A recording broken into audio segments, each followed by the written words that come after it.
Di awal film, terlihat seorang anak perempuan yang masih duduk di bangku sekolah menengah atas. Ia adalah Ji-woo. Ia ditinggal pergi oleh Yoon Dong-hoon, ayahnya menjelang ulang tahunnya yang ke-17. Kehidupan Ji-woo di sekolah juga tidak beruntung. Ia dirundung oleh teman-temannya dan bahkan dikeluarkan dari sekolah karena ayahnya berstatus sebagai buronan polisi.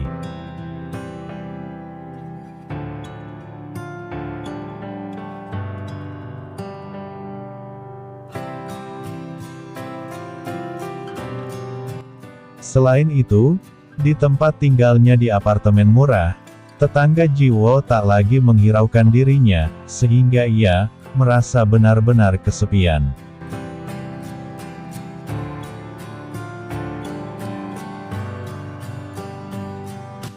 Sampai suatu ketika malam ulang tahunnya, ayahnya pulang ke apartemen tersebut. Namun, belum sempat membuka pintu, Yoon Dong-hoon ditembak oleh laki-laki misterius, yang menggunakan topeng.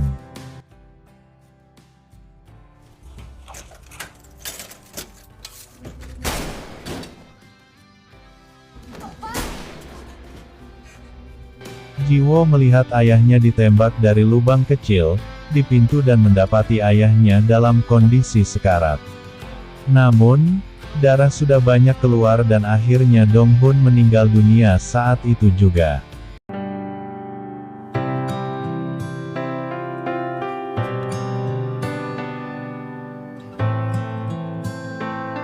Selepas prosesi pemakaman Dong-hoon, Ji-woo menemui Mu-jin, untuk meminta bantuan untuk menemukan pembunuh ayahnya.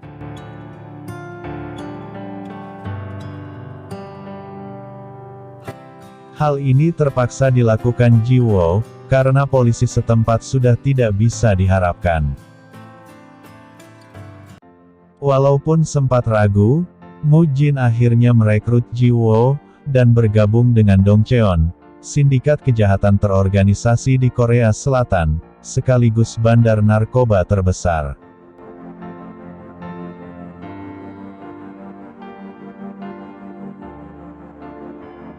Ji-woo langsung berada di bawah komando Mu-jin, dan melatihnya untuk menjadi lebih kuat. Ji-woo dilatih agar tubuh atletis di gym pelatihan yang biasa dibuat tempat pertarungan sesama anggota. Selain itu, Ji-woo juga dilatih bagaimana bertarung dengan tangan kosong yang hanya mengandalkan ketangkasan gerak tubuh.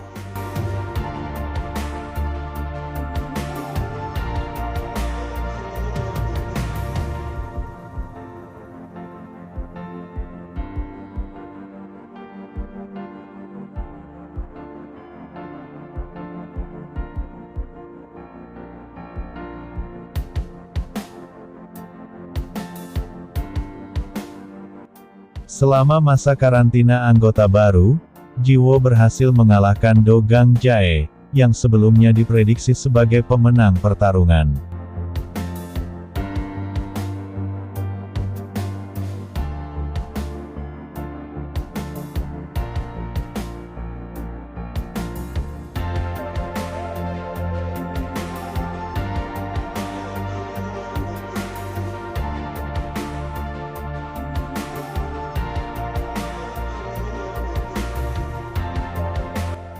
Kalah dari seorang perempuan, membuat Gang-jae marah dan berencana membius Ji-woo. Gang-jae hampir bisa membius Ji-woo dan memperkosanya.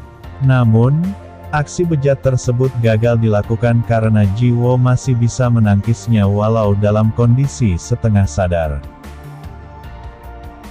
Gang-jae pun dihukum oleh Mu-jin, karena dianggap berbuat curang. Wajah Gang-jae dicoret dengan pisau dan diusir dari Dongcheon. Setelah peristiwa itu, Ji-woo diberi pistol oleh Mu-jin, dan berkata padanya, bahwa pistol tersebut dipastikan digunakan oleh seorang polisi, untuk membunuh ayahnya. Ji-woo akhirnya diterima sebagai anggota baru, diberi nama lain yang menjadi tanda identitas barunya sebagai Oh Hye-jin. Jiwo memakai nama Oh Hye Jin yang nantinya akan digunakannya untuk menyusup ke lembaga kepolisian. Setelah 5 tahun ditempa sebagai geng narkoba, Jiwo akhirnya bisa masuk ke lembaga kepolisian di Departemen Biro Narkotika. Departemen tersebut dipimpin oleh Cha Gi-ho, seorang polisi yang pernah mencari Jiwo saat kematian ayahnya. Selain itu, Jiwo akan bekerja sama dengan Jeon Pil-do, seorang detektif yang lebih dahulu bekerja di departemen tersebut. Sejak diterima sebagai anggota polisi dan masuk di Departemen Biro Narkotika, Hye Jin menjadi salah satu polisi perempuan yang tak kalah dengan polisi laki-laki lainnya. Pil-do sampai terkesan dengannya, walau sempat punya rasa jengkel, karena pernah merusak rencananya yang sudah lama disusunnya.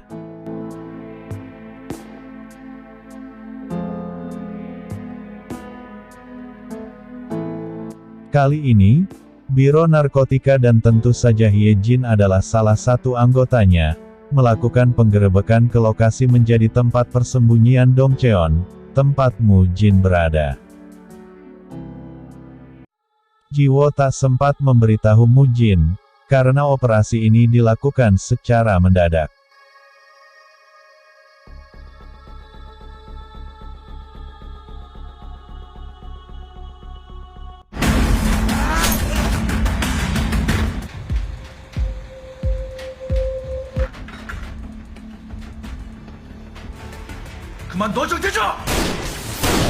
Namun, Jiwo menyabotase operasi tersebut agar Mu Jin dan anggota lainnya dapat menyelamatkan diri.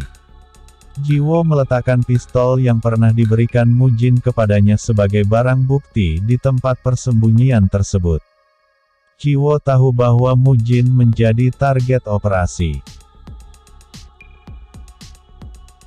Jung Tae-ju, tangan kanan Mu Jin, mempertanyakan kesetiaan Jiwo. Sementara Mu Jin percaya bahwa ada orang lain yang membocorkan semua rahasianya ke Cha Gi-ho. Pemimpin unit narkotika Badan Kepolisian Metropolitan Incheon, yang punya dendam kepada Mu Jin karena kematian rekan setimnya. Sementara itu, Gang Jae, sukses dengan kelompok kriminalnya sendiri, dan bersaing langsung dengan bisnis narkoba dan usaha gym yang dimiliki Mu Jin. Gang Jae masih merasa dendam karena sudah diusir oleh Mu Jin dari Dongcheon.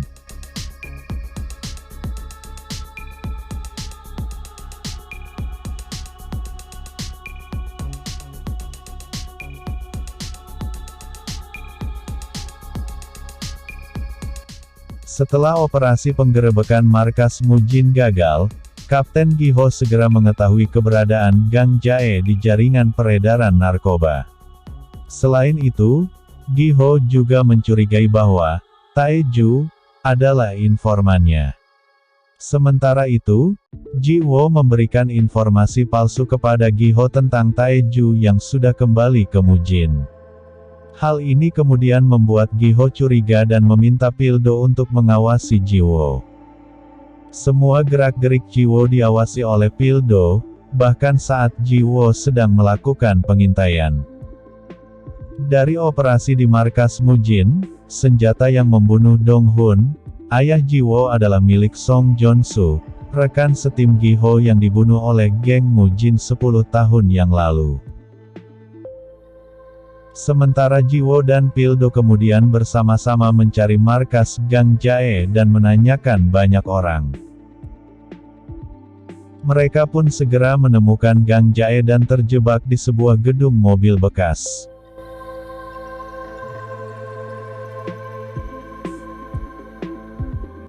Ji-wo dan Pil-do kewalahan melawan semua anak buah Gang Jae dan mereka berhasil dikalahkan dan menjadi tawanan Gang Jae. Gang Jae tahu siapa sebenarnya detektif Hye Jin yang ada di depannya. Saat Ji-wo dan Pil-do bertarung dan ditangkap oleh Gang Jae, Mu Jin juga sedang melawan anak buah Gang Jae di sebuah warung makan favoritnya. Mujin berhasil menang dalam pertarungan single Vick tersebut dan berusaha mencari Gang Jae. Mujin gagal menemukannya dan segera menyelamatkan Jiwo dan Pildo yang saat itu hampir tergencet di dalam mobil.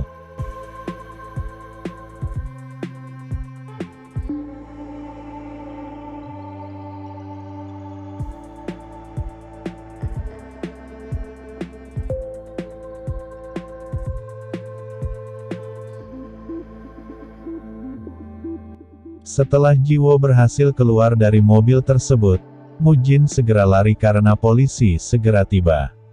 Mujin bersama Dong Cheon dan juga polisi segera memburu Gang Jae. Namun, pencarian tersebut gagal karena Gang Jae berada di tempat yang tidak mudah terlacak.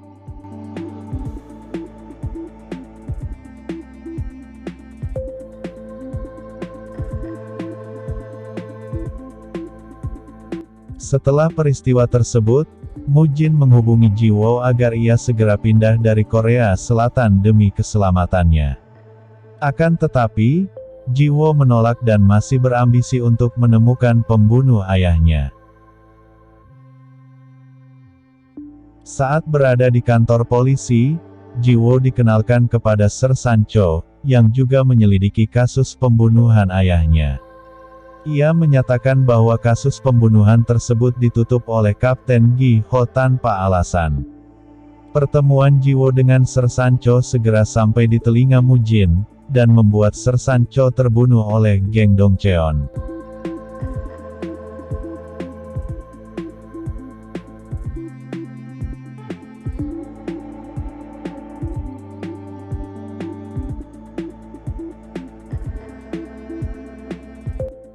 Di sisi lain, Gang Jae tiba-tiba menghubungi Kapten Gi Ho untuk bekerja sama untuk menangkap Mujin.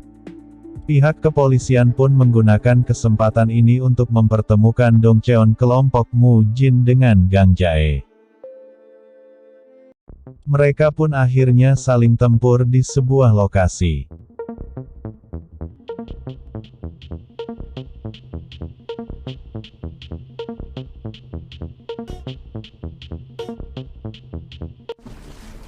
마침 잘 오셨네.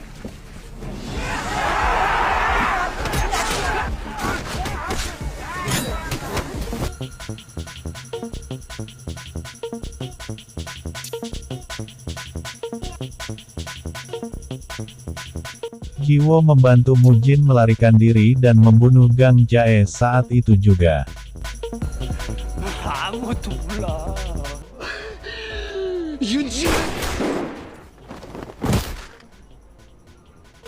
Setelah berhasil membantu Mujin melarikan diri dan membunuh Gang Jae, Jiwo menerima paket tertunda yang ternyata pengirimnya adalah Gang Jae. Paket tersebut berisi foto lama ayahnya yang berseragam polisi dengan nama Song Jong-soo.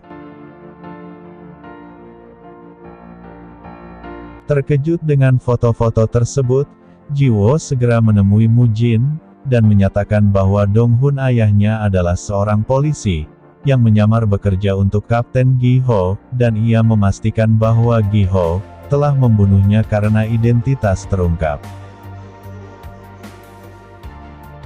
Saat itu, Jiwo segera pergi untuk meminta pertanggungjawaban Gi Ho atas kematian ayahnya.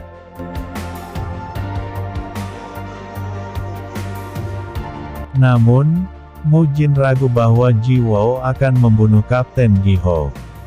Mujin pun mengutus Taeju untuk membunuh Kapten Gi Ho. Jiwo menemukan Kapten Gi Ho saat ia hampir kehabisan darah dan dalam kondisi sekarat. Saat kondisi tersebut, Jiwo mengungkapkan identitas aslinya, dan Gi Ho menyatakan bahwa Dong Hun tidak pernah berpindah pihak dari kepolisian. Ia menyatakan bahwa Mujin adalah orang yang membunuh ayahnya, ketika penyamarannya di geng Dong Cheon terbongkar. Gi Ho memberikan bukti-bukti bahwa ayahnya masih setia menjadi bagian kepolisian dan beberapa surat yang menguatkannya.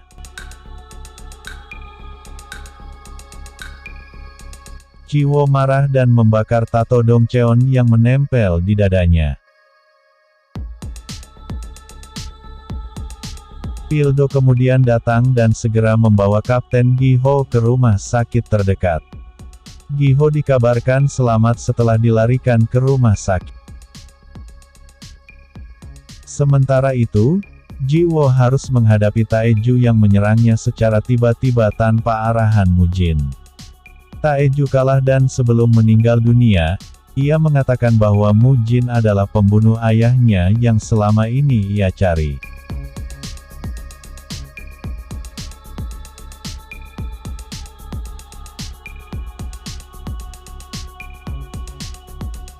Akan tetapi, tak disangka, Mujin menyerahkan diri ke polisi untuk menguji kesetiaan Ji-wo. Mujin memperlihatkan bukti, tetapi kemudian disembunyikan Ji-wo saat pemeriksaan.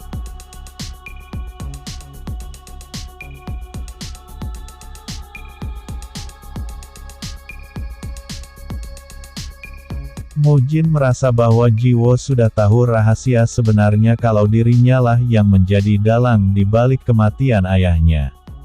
Ji-wo pun membebaskan Mujin, agar dapat membunuhnya di luar penjara kepolisian. Tim Biro Narkotika lalu menemukan informasi yang menghubungkan Ji-wo dengan Mujin saat penyerangan yang dilakukan kepada Gi-ho. Mengetahui hal tersebut, di akhir cerita, Pildo menemukan Ji-wo di kuburan ayahnya dan kemudian menangkapnya.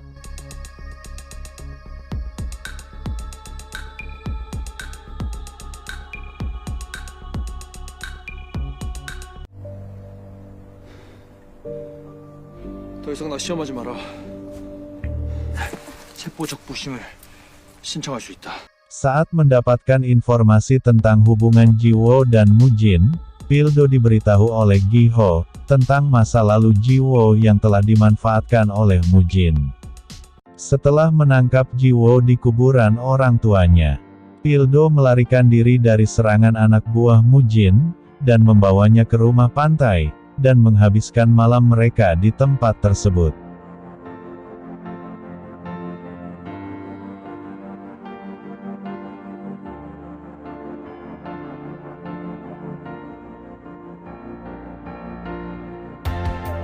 Pildo yang saat itu mengobati luka-luka di tubuh Ji-wo, berusaha meyakinkan Ji-wo untuk menangkap Mujin seperti yang inginkan ayahnya. Setelah malam itu,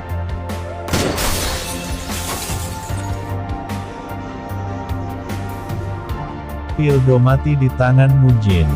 Ji-wo segera mendatangi Mujin dan melawan semua anak buahnya. Ji-wo mengamuk dan berhasil masuk ke ruang utama Mujin dan mengamuk di dalamnya.